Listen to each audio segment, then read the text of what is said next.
जी, तो last time हम लोगों ने basically cost benefit evaluation techniques शुरू की हुई थी और हम इसको डिस्कस कर रहे थे। और लास्ट लेक्चर में आपको याद होगा मैंने फंक्शन पॉइंट एनालिसिस जो है वो आप लोगों को वाइंड अप करवाया था। फंक्शन पॉइंट एनालिसिस के रिलेटेड जो है वो कुछ हमने बातें की थी और कोशिश की थी कि वो कंप्लीट हो जाए।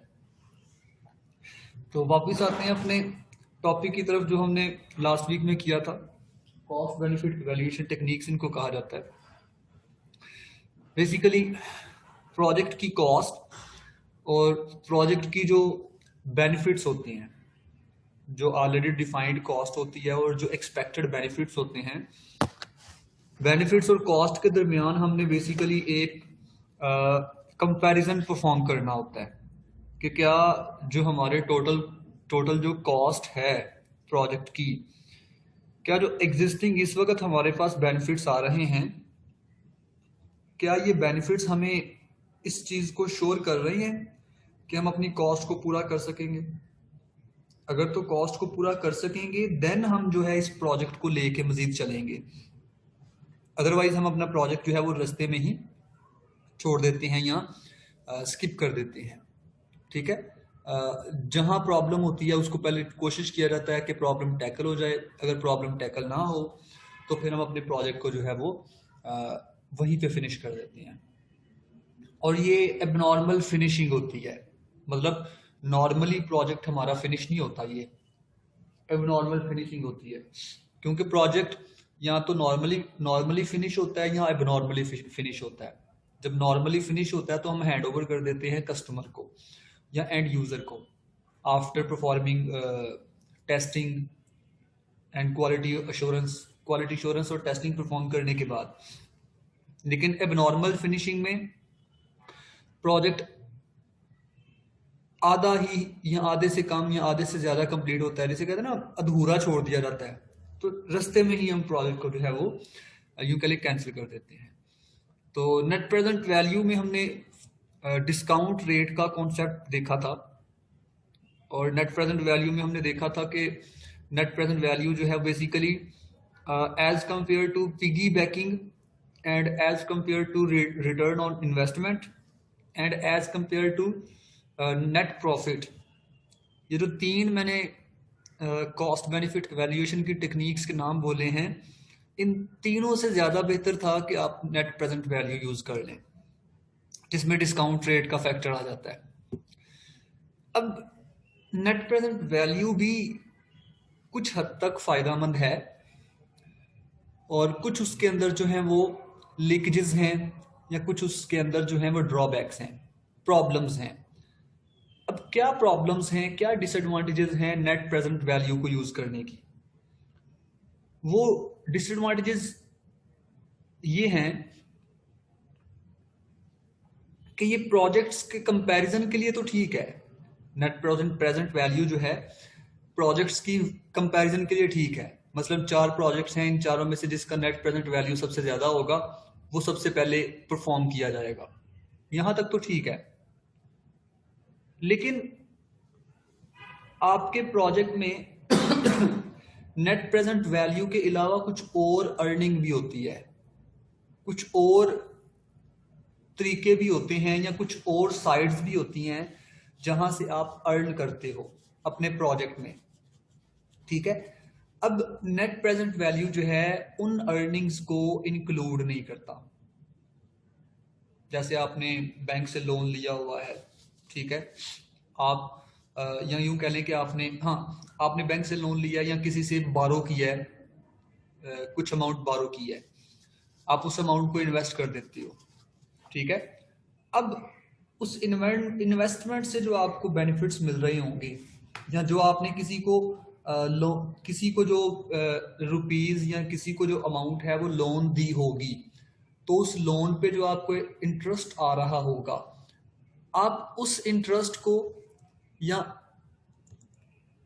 लोन के अगेंस्ट जो आपको फायदे मिल रहे हैं, आप उन फायदों को बेसिकली नेट प्रेजेंट वैल्यू में कवर नहीं कर पाते। इसलिए वो कहता है कि बजाय इसके कि आप नेट प्रेजेंट वैल्यू को यूज करें, you should move on internal rate of return. जो कि कॉस्ट बेनिफिट एवेल्युएशन की एक टेक्निक है और एक सूटेबल और रीजनेबल टेक्निक है। क्यों इसको यूज करना बेटर है? क्योंकि ये अदर टाइप ऑफ अर्निंग्स जो हैं उनको भी शामिल करता है। अदर टाइप ऑफ अर्निंग्स जो हैं उनको भी कॉस्ट बेनिफिट एवेल्युएशन के अंदर इंक्लूड किया जाता है। ठीक है, तो यहां पे इसने एक्सप्लेन किया है, one disadvantage of NPV is as a measure of profitability is that although it may be used to compare projects। वो कहता है बेशक आप एनपीवी को यूज करते हो प्रोजेक्ट्स के कंपैरिजन के लिए, it might not be directly comparable with earnings from other investments or cost of borrowing capital। तो आप जो आपके प्रोजेक्ट की जो अदर अर्निंग्स हैं उन अर्निंग्स को एनपीवी जो है इंक्लूड नहीं करता। उन अर्निंग्स को जो है एनपीवी जो है वो आपकी प्रोजेक्ट की कंपैरिजन में शामिल नहीं करता।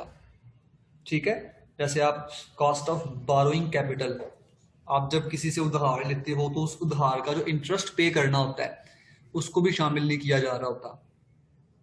या कोई इन्वेस्टमेंट आप करते हो, उस इन्वेस्टमेंट पे जो आपको परसेंटेज मिल रही होती है मंथ बाय मंथ या ईयरली या वीकली, जो भी आपको उस इन्वेस्टमेंट पे प्रॉफिट मिल रहा होगा उसको भी एनपीवी इंक्लूड नहीं करता।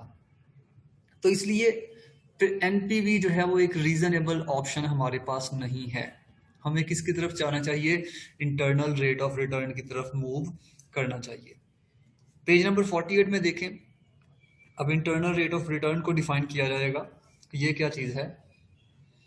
समटाइम्स हम इंटरनल रेट ऑफ रिटर्न को इंटरेस्ट रेट के साथ जो है वो कंफ्यूज कर देते हैं, हालांकि इंटरेस्ट रेट और इंटरनल रेट ऑफ रिटर्न दोनों डिफरेंट हैं। ठीक है, internal rate of return attempts to provide a profitability measure as a percentage return that is directly comparable with interest rate. वो कहता है जो इंटरनल रेट ने हमें प्रॉफिटेबिलिटी देनी है हम उसको डायरेक्टली कंपेयर करते हैं इंटरेस्ट रेट के साथ। Thus, a project that showed an estimate IRR of 10% would be worthwhile if capital could be borrowed for less than 10%। अब एक मैं एग्जांपल देता हूँ। वो कहते हैं एक आपके पास प्रोजेक्ट है, अगर वो प्रोजेक्ट आपको 10% इंटरनल रेट ऑफ रिटर्न से ज्यादा परसेंटेज दे रहा है, दूसरा एक प्रोजेक्ट है जिसमें आप 10% इंटरेस्ट पे पैसे बारो करते हो, अब दोनों में वो कहता है ज्यादा बेहतर ये है कि आप पहला प्रोजेक्ट चूज करो क्योंकि पहले प्रोजेक्ट में आप 10% इंटरनल रेट ऑफ रिटर्न से ज्यादा IRR दे रहे हो। ठीक है, अब इसमें IRR क्या है पहले वो बता देता हूं आप लोगों को। एक पॉइंट ऐसा आता है आपके पास जब आपकी नेट प्रेजेंट वैल्यू जीरो हो जाती है। ठीक है, जहां पे नेट प्रेजेंट वैल्यू जीरो हो जाती है वो आपका इंटरनल रेट ऑफ रिटर्न होता है। ठीक है, जिस वैल्यू के लिए नेट प्रेजेंट वैल्यू आपकी जीरो हो जाती है वो आपका इंटरनल रेट ऑफ रिटर्न होता है। अब आगे भी एग्जांपल्स आएंगी कुछ इस तरह की कि 10% सूद पे पैसे लेने की बजाय ज्यादा बेहतर है कि आप 10% से ज्यादा इंटरनल रेट ऑफ रिटर्न पे कारोबार करो। अब ये इंटरनल रेट ऑफ रिटर्न सूद से डिफरेंट चीज है, इंटरेस्ट रेट से डिफरेंट चीज है। ठीक है, यहाँ एग्जांपल देता है if capital couldn't be invested elsewhere for return rate greater than 10%। अब आगे है IRR क्या चीज है, इंटरनल रेट ऑफ रिटर्न है क्या। Internal rate of return is calculated as percentage discount rate that would produce an NPV of zero. यानी कि ये डिस्काउंट रेट है, जैसे आप इस डायग्राम में देख सकते हैं ये डिस्काउंट रेट है। ठीक है, ये डिस्काउंट रेट और ये नेट प्रेजेंट वैल्यू है। इस नेट प्रेजेंट वैल्यू पे डिस्काउंट रेट आपका सपोज 8 था, 6000 पे सपोज ये था, इस तरह से फिर 2000 पे आपका कितना था 9%, जीरो डिस्काउंट रेट पे क्या था 10%। फिर इसी तरह से आप आगे चलते जाएंगे, जीरो नेट प्रेजेंट वैल्यू के लिए आपका डिस्काउंट रेट क्या है, ये समथिंग है 11 पॉइंट समथिंग, सॉरी 10.2 समथिंग है या 1 है 10.1। अब मैंने कहा था जब आपका नेट प्रेजेंट वैल्यू जीरो हो जाए जिस डिस्काउंट रेट के लिए नेट प्रेजेंट वैल्यू जीरो हो जाए वो डिस्काउंट रेट आपका इंटरनल रेट ऑफ रिटर्न होता है। जैसे यहाँ पे 10.1 के लिए नेट प्रेजेंट वैल्यू जीरो है, तो हमारा इंटरनल रेट ऑफ रिटर्न क्या हुआ 10.15, या 10.1 कर लो या 10.15 कर लो, जो आपको इजी लगता हो। तो 10.15 हमारा क्या है इंटरनल रेट ऑफ रिटर्न। इसको आप माइक्रोसॉफ्ट एक्सेल में भी प्लॉट कर सकते हो, या कोई भी आप मुख्तलिफ टूल यूज करते हुए इसकी प्लॉटिंग कर सकते हैं। अब है क्या चीज internal rate of return? Internal rate of return is a convenient and useful measure of value of the project in that it is a single percentage figure that may be directly compared with rates of return. अब वो कहता है ये वाहिद वो figure है internal rate of return जिसको हम interest rate वगैरह से कंपेयर करते हैं। जो हमारे इंटरेस्ट रेट होते हैं उनके साथ हम इसको कंपेयर करते हैं। जैसे डायग्राम का रेफरेंस दिया जा रहा है, नीचे एक टेबल है, ये टेबल, इस टेबल में आप देख सकते हैं बेसिकली कैश फ्लो दिखाया गया है एक प्रोजेक्ट का। Table 3.6 illustrates the way in which a project with IRR of 10% may be directly compared with other interest rates. आपने क्या किया है 10% इंटरनल रेट ऑफ रिटर्न के प्रोजेक्ट को डिफरेंट इंटरेस्ट रेट्स के साथ आपने कंपेयर किया हुआ यहाँ पे, ठीक है।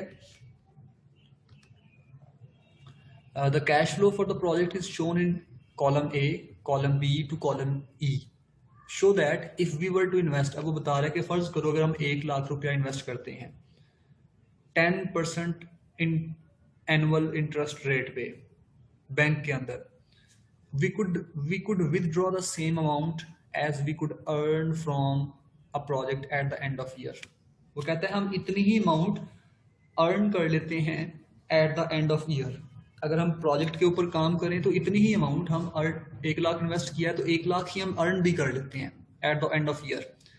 या दूसरे अल्फाज में वो कहता है investing a project that has IRR of 10% can produce exactly the same cash flow as lending money to the bank at 10% interest rate. वो कहता है एक प्रोजेक्ट जो 10% आपको इंटरनल रेट ऑफ रिटर्न दे रहा है उस प्रोजेक्ट ने भी उतनी ही आपको अर्निंग देनी है अगर आप 10% इंटरेस्ट रेट के ऊपर एक बैंक में अपनी जो अमाउंट है उसको सेव कर देते हो, डिपॉजिट कर देते हो, और बैंक आपको 1 साल बाद 10% उसका इजाफा दे देता है। तो जितनी अमाउंट बैंक से मेरी प्रोड्यूस हो रही है उतनी ही अमाउंट मेरी जो है वो इंटरनल रेट ऑफ रिटर्न के थ्रू प्रोड्यूस हो रही है। अब इसका मतलब दोनों में टाई बन रहा है आपके पास, तो आप दोनों में से कोई भी ऑप्शन यूज कर सकते हो। चाहे प्रोजेक्ट के ऊपर पैसे लगा लो 10% इंटरनल रेट ऑफ रिटर्न के साथ, चाहे आप 10% इंटरेस्ट के साथ अपने पैसे जो हैं वो बैंक में डिपॉजिट कर लो। यहां तो ये बात ठीक है। We can therefore reason that a project with IRR, अब वो कहता है यहां तो ठीक है कि 10% इंटरनल रेट ऑफ रिटर्न और 10% ही इंटरेस्ट रेट की बात हमने की। अब अगर मैं कहूं कि एक प्रोजेक्ट है जो 10% से भी ज्यादा 10% इंटरनल रेट ऑफ रिटर्न 10% से भी ज्यादा इंटरनल रेट ऑफ रिटर्न आपको दे रहा है। अब मुझे बताएं बजाय इसके कि आप एक ऐसा प्रोजेक्ट जो 10% से ज्यादा इंटरनल रेट ऑफ रिटर्न आपको दे, आप उसको इन्वेस्ट करने की बजाय आप 10% इंटरेस्ट के ऊपर डिपॉजिट कर दो। अब 10% डिपॉजिट के ऊपर 10% के ऊपर अगर डिपॉजिट करेंगे तो 1,10,000 रुपया बनेगा आपका साल बाद। अगर 10% से ज्यादा इंटरनल रेट ऑफ रिटर्न आपको मिल रहा हो तो हो सकता है 1,20,000 बन जाए, 1,15,000 बन जाए, 1,40,000 बन जाए। तो फिर आपके लिए ज्यादा बेनिफिशियल है कि आप 10% से ज्यादा इंटरनल रेट ऑफ रिटर्न पे इन्वेस्ट करो। मैं यहाँ इन्वेस्ट की बात कर रहा हूँ। तो यहाँ भी उसने यही एक्सप्लेन किया है, we can therefore reason that a project with IRR greater than current interest rate will provide a better rate of return. कि एक प्रोजेक्ट जिसका IRR जो है वो इंटरेस्ट रेट से ज्यादा है तो वो प्रोजेक्ट आपको जो है वो ज्यादा बेटर वैल्यूज प्रोवाइड करेगा than lending the investment to bank, बजाय इसके कि आप अपने पैसों को बैंक में रखवा दो। We can also say that if it will be worth borrowing to finance the project if it has IRR greater than interest rate charged on the loan। अब वो कहता है अगर आपका इंटरेस्ट रेट से ज्यादा इंटरनल रेट ऑफ रिटर्न है ना तो फिर आप क्या करो, आप 10% सूद पे पैसा लेते जाओ बैंक से और इन्वेस्ट करते जाओ। क्यों? क्योंकि सूद पे 10% सूद पे पैसे ले रहे हो, 1 लाख का 1,10,000 देना पड़ेगा। दूसरी तरफ अगर आप 1 लाख इन्वेस्ट करते हो तो आपको 1,20,000 मिलता है।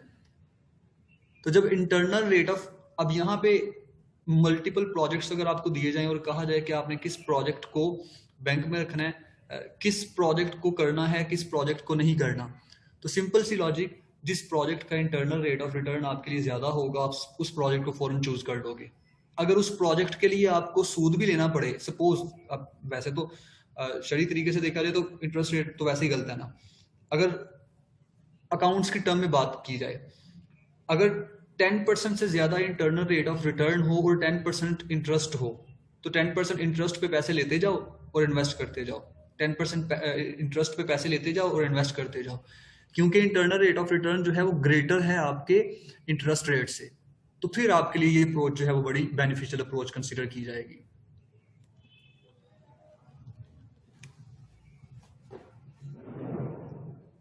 इसी चीज को उसने नीचे भी एक्सप्लेन किया हुआ है, वन डेफिशिएंसी, अब वो डेफिशिएंसी के ऊपर आ रहा है। One deficiency of IRR is that it doesn't indicate absolute size of the return. इसमें स्पेसिफिक एब्सोल्यूट साइज नहीं दिया जाएगा, मतलब ये नहीं कहा जाएगा 15% interest internal rate of return, 13% internal rate of return, ऐसे नहीं कहा जाएगा। ये कहा जाएगा कि 10% से ज्यादा है। अब 10% से ज्यादा 10.1 भी हो सकता है, 30% भी हो सकता है, 80% भी हो सकता है। एब्सोल्यूट वैल्यू नहीं दी जाएगी। A project with NPV of 1 lakh and IRR of 15% can be more attractive than one with NPV of 10,000 and IRR of 18%। अब देखें, पहला प्रोजेक्ट 1 लाख इन्वेस्टमेंट और 15% इंटरनल रेट ऑफ रिटर्न, दूसरा प्रोजेक्ट 10,000 इन्वेस्टमेंट और 18% internal rate of return. अगर खाली internal rate of return को देखोगे तो आप दूसरे प्रोजेक्ट को चूज करोगे, लेकिन अमाउंट भी तो देखो ना आप। अगर पहले प्रोजेक्ट में 1 लाख पे 15,000 है, 15% है, तो इसका मतलब 1,15,000 बन जाएगा। दूसरे प्रोजेक्ट में 10,000 पे 18% है, तो ये तो मुश्किल से कोई 12-13,000 बनेगा। तो इसलिए ज्यादा फिर बेनिफिशियल आपके लिए यही है कि आप क्या करो, आप प्रोजेक्ट नंबर 1 को चूज कर लो। तो यहां वो कह रहा है the return on capital is lower but net benefits greater. यहाँ वो ऊपर वाली एग्जांपल जो मैं बता रहा था उसी के रिलेटेड इसने बात की है। An often quoted objection to the internal rate of return is that under certain conditions it is possible to find more than one rate that will produce a zero NPV। अब यहाँ वो कहता है सबसे बड़ा मसला ये है कि एक से ज्यादा इंटरनल रेट ऑफ रिटर्न बड़ी मुश्किल है कि आप निकाल सको। क्यों? क्योंकि एक से ज्यादा इंटरनल रेट्स के लिए आपकी NPV 0 हो सकता है ना ही आया करे। जहां पे डिस्काउंट रेट आपका NPV 0 से टच हो गया वो हमारा इंटरनल रेट ऑफ रिटर्न होगा, ठीक है। और लाजमी नहीं है कि एक से ज्यादा आपको इंटरनल रेट ऑफ रिटर्न्स मिल जाएं, हो सकता है 2 मिल जाएं, 3 मिल जाएं, हो सकता है 1 ही मिले आपको। तो ये यहाँ पे ऑब्जेक्शन है, ये यहाँ पे प्रॉब्लम है कि एक से ज्यादा आपके इंटरनल रेट ऑफ रिटर्न्स जो है वो आपको नहीं मिला करेंगे। तो ये यहाँ तक बातें थी। इसके नीचे जो पॉइंट्स हैं ये बेशक छोड़ दीजिएगा। नेक्स्ट आपके पास आ जाता है risk evaluation. Cost benefit evaluation तो हो गई, नेक्स्ट है रिस्क इवैल्यूएशन। क्या आपने रिस्क के फैक्टर को जो है वो बेसिकली शामिल करना होता है जब आप प्रोजेक्ट की कॉस्ट और प्रोजेक्ट की बेनिफिट्स की बात कर रहे होते हैं। क्योंकि जब भी प्रोजेक्ट की कॉस्ट और बेनिफिट्स की बात की जाती है तो रिस्क जो है वो मोस्ट इंपॉर्टेंट पार्ट होता है। और आपको पता है मल्टीपल टाइप्स ऑफ रिस्क हमारे पास होते हैं, जैसे इंटरनल टू द प्रोजेक्ट होते हैं, external to the project but internal to organisation, ये भी एक टाइप ऑफ रिस्क होता है। फिर एक्सटर्नल टू द ऑर्गेनाइजेशन भी हमारे पास एक रिस्क होता है। और मल्टीपल पार्ट्स में आपके प्रोजेक्ट के रिस्क आ सकता है, क्योंकि अनसर्टन इवेंट्स हैं, अनसर्टन एक्शंस हैं, या अनसर्टन बिहेवियर्स भी कह सकते हैं आप इनको। ये अनसर्टन बिहेवियर्स या एक्शंस या इवेंट्स होते हैं जो किसी वक्त भी हैपन हो जाते हैं, किसी वक्त भी जो है वो अक्कर हो जाते हैं। Due to some reasons, multiple reasons उनकी हो सकती हैं जिनकी वजह से ये काम जो है वो हो सकता है। तो सबसे पहला काम जो आपका होता है एज अ प्रोजेक्ट मैनेजर, जब भी आप प्रोजेक्ट को डील कर रहे होते हैं, सबसे पहला काम होता है कि आप रिस्क की आइडेंटिफिकेशन करें कि आपके पास रिस्क है कौन कौन सा। ठीक है, जब तक रिस्क की आइडेंटिफिकेशन नहीं करेंगे तब तक आप आगे नहीं चल सकेंगे। आइडेंटिफिकेशन होने के बाद फिर आप क्या करते हो, रिस्क को रैंक अलॉट करते हो। कुछ आप वो मल्टीपल रीजंस हो सकती हैं रैंकिंग देने की। पॉसिबिलिटी की बेस पे भी हम रैंक दे सकते हैं कि किस रिस्क के अकर होने की पॉसिबिलिटी ज्यादा है और किसकी अकर होने की पॉसिबिलिटी कम है। या जो इम्पैक्ट ऑफ रिस्क होता है कि इस रिस्क जो है वो कितने % एरिया को नुकसान करेगा, ये इम्पैक्ट ऑफ रिस्क है। हम इम्पैक्ट ऑफ रिस्क की बेस पे भी बेसिकली जो है वो रैंकिंग अलॉट कर सकते हैं मल्टीपल टाइप्स ऑफ रिस्क को। ठीक है, जैसे यहाँ भी कुछ टर्म्स यूज की गई होंगी। जैसे पॉसिबिलिटी की बात करें तो एच, एम और लो, हाई पॉसिबिलिटी, मीडियम पॉसिबिलिटी और लो पॉसिबिलिटी, ये इस तरह की टर्म्स आप बना सकते हैं। इम्पैक्ट का भी यूज कर सकते हैं। फिर नेक्स्ट आ जाता है आपके पास risk and net value. Risk and net present value, आपको पता है नेट प्रेजेंट वैल्यू में हमने डिस्काउंट रेट को यूज किया था। अब वो यहाँ ये बात कर रहा है कि जब आप नेट प्रेजेंट वैल्यू में बेसिकली तो आप डिस्काउंट रेट फाइंड आउट करते हैं, जिस डिस्काउंट रेट पे आपको प्रोजेक्ट जो है वो इनिशिएट करना चाहिए या इग्नेट करना चाहिए, स्टार्ट करना चाहिए। अब यहां वो कहता है कि नॉर्मली आपने अगर 10% डिस्काउंट रेट डिसाइड किया है तो आप एडिशनल 2% एज अ रिस्क उसमें शामिल कर लें। 10% पे स्टिक ना रहें, क्योंकि अगर रिस्क आ गया तो जो आपने 10% डिसाइड किया हुआ है वो विदाउट रिस्क डिसाइड किया हुआ है। तो 10% के साथ 2% या 1% कुछ इतना सा रिस्क फैक्टर भी जो है उस डिस्काउंट रेट में शामिल कर लें, ताकि अनसर्टन इवेंट्स की वजह से अगर डिस्काउंट रेट फ्लक्चुएट करे तो कम से कम आपकी एक्सपेक्टेड वैल्यू की रेंज के अंदर ही वो रहे। तो ये basically risk and net present value की बात यहाँ है। फिर कॉस्ट बेनिफिट एनालिसिस की बात करें तो यहाँ मैंने जैसे पहले बात की कि रिस्क को आप बेसिकली मल्टीपल वेरिएशंस में जो है वो देख सकते हैं। जैसे यहाँ है अ fragment of basic project risk matrix, यहाँ एक रिस्क मैट्रिक्स दिया गया है। रिस्क मैट्रिक्स का बेसिकली काम यही होता है कि एक टेबल बेसिकली होता है और उस टेबल में आपने पहले रिस्क को डिस्क्राइब करना होता है, फिर आप उस रिस्क की लाइवलीहुड बताते हो, पॉसिबिलिटी कितनी है, फिर आप उस रिस्क की इंपॉर्टेंस बताते हो, मतलब उसका कितना इम्पैक्ट होगा, कितने % प्रोजेक्ट के ऊपर जो है वो इफेक्ट करेगा या कितने % प्रोजेक्ट के ऊपर इफेक्ट नहीं करेगा। तो ये यहाँ बातें हैं इस तरह की।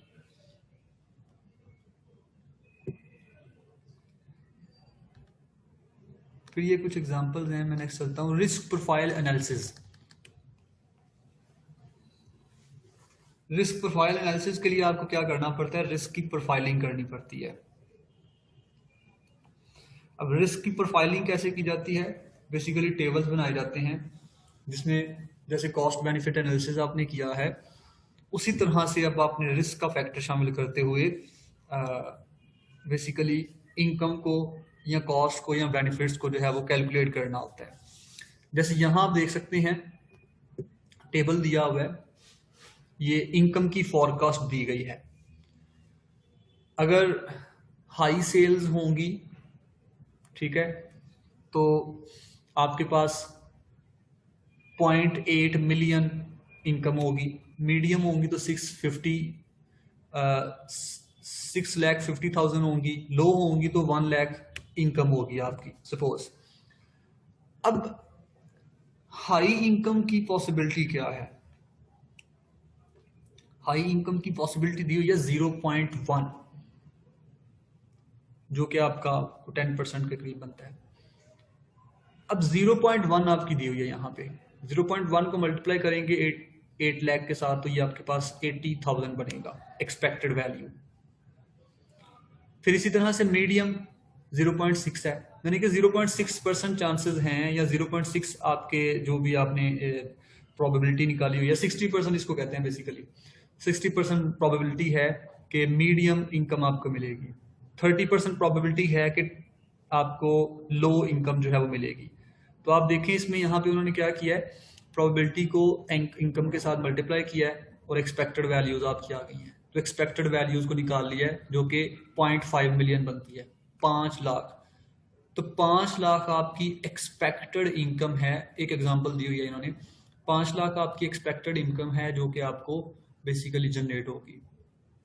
और ये टेबल किसका बनाया गया, बेसिकली यहाँ ये एक्सप्लेन किया हुआ है सारा, ये यहाँ पे एक्सप्लेन किया हुआ है कि 8 लाख पाउंड, 1 लाख पाउंड से 6,50,000 पाउंड, कुछ इस तरह की बातें। इनको एक दफा पढ़ेंगे तो आपको आइडिया हो जाएगा। रिस्क प्रोफाइल एनालिसिस क्या है? An approach which attempts to overcome some of the objections to cost benefit averaging is the construction of risk profiles using sensitive analysis. Cost benefit में वो कहता है कि हमने रिस्क फैक्टर शामिल नहीं था किया, तो कॉस्ट बेनिफिट वैल्यूएशन की जो हमारी ऑब्जेक्शंस थी जो उनके ऊपर, उन ऑब्जेक्शंस को बेसिकली ये जो है वो रिस्क प्रोफाइलिंग जो है वो कवर करेगा। This involves varying each of the parameters that affects the project cost. इसमें क्या होगा, आप हर किस्म के पैरामीटर्स को वेरी करके देखोगे, ठीक है, जो कि कॉस्ट और बेनिफिट्स के ऊपर इफेक्ट कर सकता है। To ascertain how sensitive project's profitability is to each factor, ताकि आप ये देख सको कि हर किस्म के फैक्टर के लिए आपके प्रोजेक्ट की जो प्रॉफिटेबिलिटी है वो क्या है। We might, for example, vary one of our original estimates by plus or minus 5%। अब वो यहाँ कह रहा है कि आप अपने ओरिजिनल एस्टिमेट्स को 5% ज्यादा या 5% कम किया करोगे, ठीक है, अकॉर्डिंग टू रिस्क। रिस्क ज्यादा होगा तो 5% माइनस कर लेंगे। जैसे अगर फर्ज करो आपको 50, अगर 1 लाख अगर फायदा मिल रहा है एक प्रोजेक्ट का, तो आप उसमें से 5% जो है वो कम कर देंगे। And recalculate the expected cost and benefits for the project. By repeating this exercise for each of our estimates in turn, we can calculate sensitivity of the project to each factor. तो हर factor के लिए हमने क्या करना है, basically calculations करनी है। By studying the results of sensitivity analysis, we can identify those factors that are most important to the success of the project. तो sensitivity analysis करने के बाद, ठीक है, आप इस काबिल हो जाएंगे ताकि आप ये बता सकें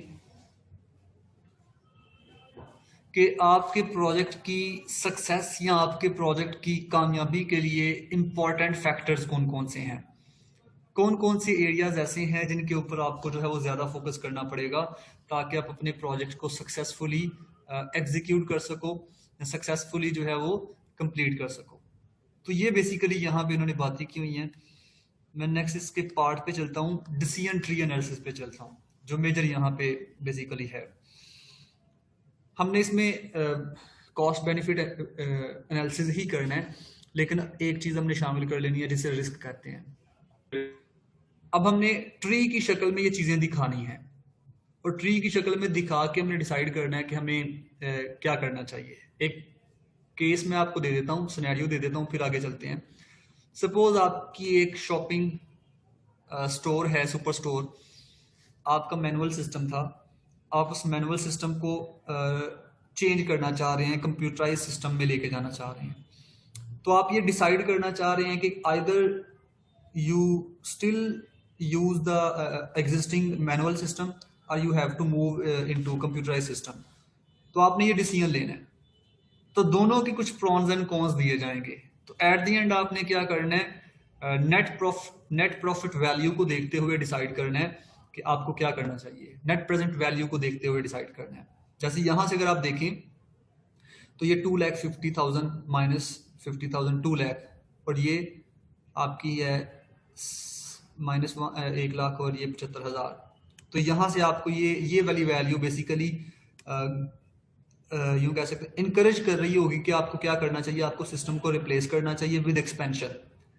सिस्टम को रिप्लेस करना चाहिए विद एक्सपेंशन, ठीक है। तो अब इसका केस स्टडी के ऊपर मैं चलता हूं ताकि आप लोगों को आइडिया हो इसका। जी यहां पे है they have calculated that extending system. यहां से शुरू करते हैं। If their market share significantly increase the existing system might need to be replaced within 2 years. कि आपकी अगर मार्केट वैल्यू बढ़ती जा रही है, कस्टमर्स बढ़ते जा रहे हैं, तो फिर आपको टू ईयर्स के अंदर अंदर रिप्लेस करना चाहिए। Not replacing the system in time could be expensive. अगर आप सिस्टम को रिप्लेस नहीं करेंगे तो आपके लिए फायदेमंद नहीं होगा। As it could lead to lost revenue, आपका रेवेन्यू कम हो जाएगा, आप कम कस्टमर्स को डील कर सकेंगे। If they can not cope with increase in the invoicing demand, जितने ज्यादा कस्टमर्स बढ़ते जाएंगे, आपकी डिमांड बढ़ रही है, तो अगर आप कंप्यूटर सिस्टम नहीं लेके आएंगे तो आप डील नहीं कर सकेंगे। Replacing it immediately will, however, be expensive as it will mean deferring other projects that have already been scheduled। वो कहता है रिप्लेस करना जाहिर सी बात है, रिप्लेस जब करेंगे तो आपको फोकस करना पड़ेगा प्रोजेक्ट के ऊपर, बाकी प्रोजेक्ट्स को फिल वक्त आपको स्किप करना पड़ेगा। तो इस सेंस में आपको थोड़ी सी कॉस्ट बेयर करनी पड़ेगी। फिर they have calculated that extending the existing system will have NPV of 57,000। ये 75,000 यहाँ आना था basically. Although if the market expands significantly, this will be turned into a loss with NPV of minus 1 lakh. वो कहता है अगर मार्केट एक्सपैंड करती है तो 1 लाख में ये माइनस 1 लाख में कन्वर्ट हो जाता है, मतलब नुकसान में चला जाता है। if the market does expand, replacing the system now has NPV of 2,50,000। यहां से देख सकते हैं आप लोग कि अगर मार्केट आपकी, ये एक्सपेंशन का मतलब है मार्केट एक्सपैंड कर रही है। अगर आपकी मार्केट एक्सपैंड करती है तो सिस्टम को रिप्लेस करने से आपको 2,50,000 का फायदा मिलेगा। अगर आपकी मार्केट एक्सपैंड नहीं करती और आप सिस्टम को रिप्लेस कर देते हो, जो कस्टमर्स आपके पहले थे उससे भी कम आते हैं, और फिर भी आप अपना सिस्टम रिप्लेस कर देते हो, तो फिर आपको नुकसान होगा -50,000 का। इधर आ जाए तो वो कहता है अगर आपकी मार्केट एक्सपैंड करती है और आप अपना सिस्टम रिप्लेस करने की बजाय एक्सटेंड कर लेते हो, एक और खाता खोल देते हो, तो फिर आपको नुकसान होगा। अगर आपकी मार्केट एक्सपैंड नहीं करती और आप खाता सिस्टम ही चलाते हैं अभी भी, ठीक है, तो फिर आपको जो है वो 75,000 बेनिफिट मिलेगा। इसी को ऊपर उसने एक्सप्लेन किया हुआ है कि if the market does expand, replacing system now has NPV of 2,50,000 due to benefits of being able to। ये यहाँ पे डिटेल एक दी हुई है, ये पढ़िएगा। इस पैराग्राफ में जिसको मैं हाईलाइट करने लगा हूँ, यहाँ उसने प्रोबेबिलिटी भी दी हुई है कि किस काम की कितनी प्रोबेबिलिटी है। जैसे यहाँ देख सकते हैं मार्केट एक्सपैंड करेगी, इसकी 2%, इसकी 20% प्रोबेबिलिटी है। मार्केट एक्सपैंड नहीं करेगी, इसकी 80% प्रोबेबिलिटी है। ठीक है, कैलकुलेशन किस तरह से करनी है, बड़ी सिंपल सी कैलकुलेशंस है। ये जो आपकी वैल्यूज निकली हैं, आपने क्या करना है, ये देखें 75,000 मल्टीप्लाई बाय 80,000, मतलब ये था ना आपके पास, ये 75,000 मल्टीप्लाई बाय 80% मतलब 0.8 माइनस 1 लाख मल्टीप्लाई बाय 0.2। ठीक है, तो ये देख लें 75 multiply by 0.8 minus 1 lakh multiply by 0.2, basically यहाँ ऐड होगा तो 1 लाख प्लस ये -1 लाख का है, प्लस -1 लाख मल्टीप्लाई बाय 0.2, तो ये 40,000 आपका बनता है। ठीक है, नीचे आपका क्या बनता है 10,000।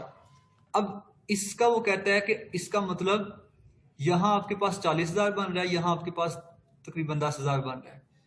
ठीक है, तो ज्यादा बेहतर ये है कि आप अपने सिस्टम को एक्सटेंड करें, आप रिप्लेस ना करें। एक्सटेंड करेंगे तो आपके पास नेट प्रेजेंट वैल्यू 40,000 बनेगी, रिप्लेस करेंगे तो आपके पास नेट प्रेजेंट वैल्यू 10,000 बनेगी। तो नेट प्रेजेंट